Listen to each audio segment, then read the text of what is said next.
Passiamo ora alla categoria ragazzi maschi, anno 2006. 6 le batterie previste, nella prima troviamo Riccardo Biscaro in corsia 3, Felix Prino in 4, Matteo Veronese in 5.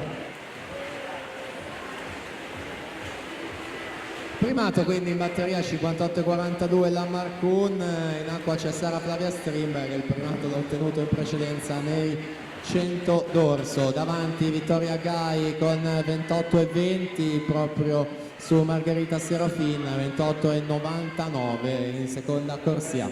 Effettuata già la virata ai 75 metri con Vittoria Gai.